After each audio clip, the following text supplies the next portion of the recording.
मैं कई बार स्टूडेंट से पूछता हूँ या एक्टर से पूछता हूँ, आप देख पा रहे हैं? तो वो बिल्कुल प्रिसाइसली बता देता है वो देख रहा है, और उसके अंदर कुछ हो ही नहीं रहा होता। कह रहा मुझे कोई फ़र्क नहीं पड़ता भाई।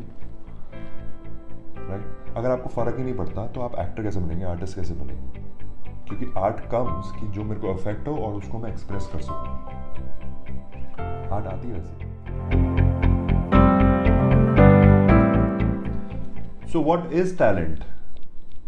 कभी सोचा है आपने कि टैलेंट क्या है, उसका ओरिजिन क्या है, उसके कंपोनेंट्स क्या हैं? नहीं ना, we don't think about that. Actually कोई पुख्ता डेफिनेशन भी नहीं है टैलेंट की, पर as an actor, as an artist आपको सोचना तो चाहिए कि टैलेंट है क्या भाई।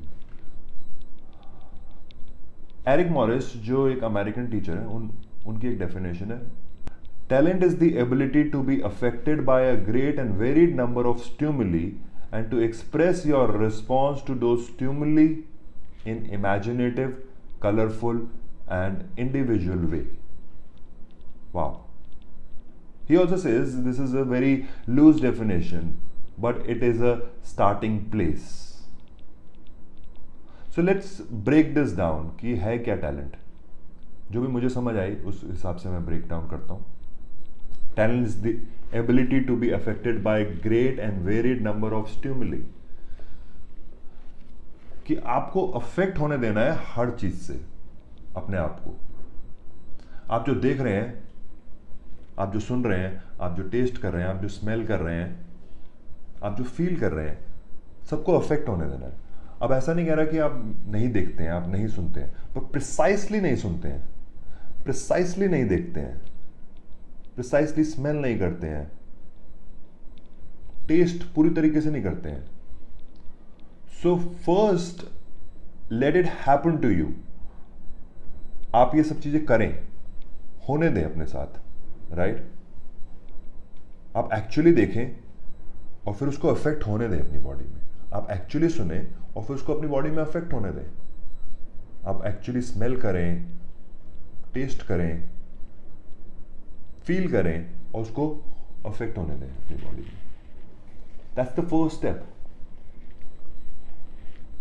So the problem is, why don't we let it affect us? क्योंकि हम पैदा तो नहीं ऐसे हुए थे। पैदा तो हम सब कुछ इफेक्ट होता था हमारे को। जब हम छोटे थे तो सब कुछ इफेक्ट होता था, जो भी देखते थे वो इफेक्ट होता था। इतने एक्साइटेड हो जाते थे, क्यूरियस हो जाते थे देखते कि जो सुनते थे उसके लिए भी क्यूरियस होते थे और वो इफेक्ट भी करता था। राइट? जो स्मेल करते थे, टेस्ट करते थे, फील करते थे, सब कुछ इफेक्ट करता था। मज़ा आता था, इतना इफेक्ट करता था कि if you want to go to some picnic तो आप 1 घंटा पहले उठ के तैयार होकर बैठ जाते थे कि अभी मैं अननोन में जा रहा हूँ, मुझे पता ही नहीं है कहाँ जाना है और I want to get affected by that. Right? इतना अफेक्ट होने के लिए हम भागते थे कि मुझे अफेक्ट होना है, मुझे नया एक्सपीरियंस लेना है, नया एक्सपीरियंस लेना है। और वो जैसे हम बड़े होते हैं तो वो ख़त्म हो जाता है।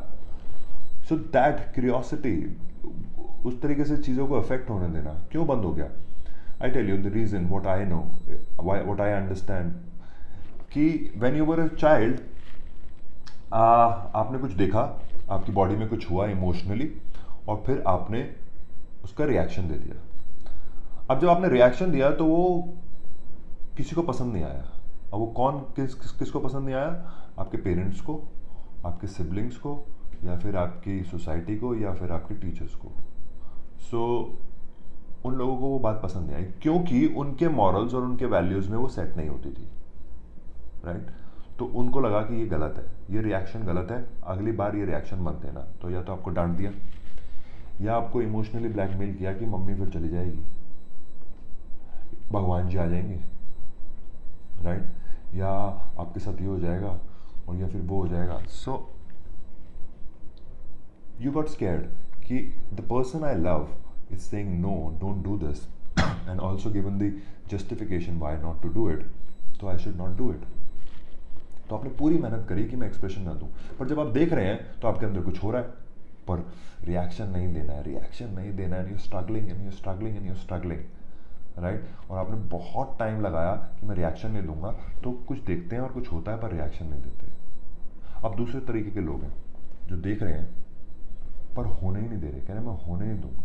तो मैं कई बार स्टूडेंट से पूछता हूँ या एक्टर से पूछता हूँ आप देख पा रहे हैं, तो वो बिल्कुल प्रिसाइसली बता देता है वो देख रहा है, और उसके अंदर कुछ हो ही नहीं रहा होता। कह रहा मुझे कोई फर्क नहीं पड़ता भाई, राइट। अगर आपको फ़र्क ही नहीं पड़ता तो आप एक्टर कैसे बनेंगे, आर्टिस्ट कैसे बनेंगे? क्योंकि आर्ट कम्स कि जो मेरे को अफेक्ट हो और उसको मैं एक्सप्रेस कर सकूं।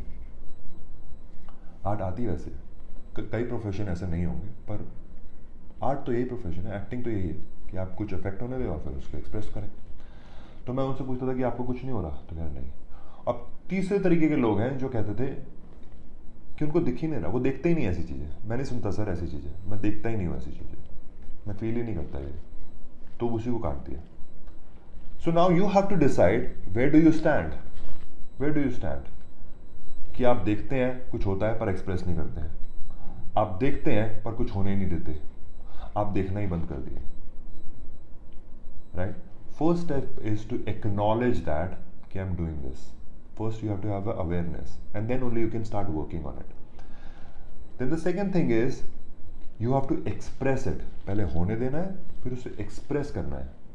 अब यहाँ पे चाहिए करेज, क्योंकि यहाँ पर अगेन वो चाइल्डहुड की आवाज़ दोबारा आ जाएगी दिमाग में, तुम्हारे पेरेंट्स की, तुम्हारे सिबलिंग्स की, टीचर्स की, जो कहेंगे नहीं नहीं गलत था, गलत था, कि लड़के रो नहीं सकते, तू लड़की है तो रो रहा है, लड़कियां ऐसे नहीं बैठ सकती, लड़कियां ऐसे बात नहीं करती हैं, ज़ोर से बात नहीं करती हैं, लड़कियां जब हंसती हैं तो मुंह के सामने हाथ रखती हैं, ऑल दैट नॉनसेंस, राइट, जो हमारे को दिया गया, और हम उसके साथ जीते जाते हैं और फुल्ली एक्सप्रेस ही नहीं कर पाते हैं। हम कितने एक्सप्रेसिव थे चाइल्ड में, जब हम स्कूल जाते थे तो हमारे को स्कूल में क्या किया गया कि finger on your lips, sit on the bench, बिल्कुल लाइन में चलना है। और किसी लड़की के साथ बैठा तो मेरे लिए पनिशमेंट थी, वो मेरे को पनिशमेंट दी गई थी भाई, कमाल है। और जैसे ही वो घंटी बजती थी उसके बाद क्या होता था, everyone used to run, full expression, full physical expression, vocal expression, emotional expression, सब कुछ होता था। नाउ वो एक्सप्रेशन इज, तो what does it say? It says talent is the ability to be affected by a great and varied number of stimuli and to express your response to those stimuli in an imaginative, colorful and individual way. You have to be imaginative to express yourself. एक नए तरीके से, ऐसा नहीं कि दूसरे का point of view लिया और उसको एक्सप्रेस करने लगे, जैसा दूसरा एक्टर कर रहा है वैसा मैं भी कर दूंगा, नहीं, या दूसरा आर्टिस्ट जैसा कर रहा है वैसा मैं भी कर दूंगा, दूसरे की पेंटिंग से कुछ हो रहा है, your way of expressing, late life affect you and your way of expressing, a new way, colorful way. Because I tell you what, it says you're not the beautiful thing you have, you're the only thing you have. Like your fingerprint, इस दुनिया में कोई भी आपके जैसा नहीं है, आप इतने यूनिक हैं, और उस यूनिकनेस को ही एक्सप्रेस करना है। पहले उस यूनिकनेस को पहचानिए और उसको एक्सप्रेस कीजिए। So express your uniqueness in imaginative way, that's called acting, and maybe that's talent.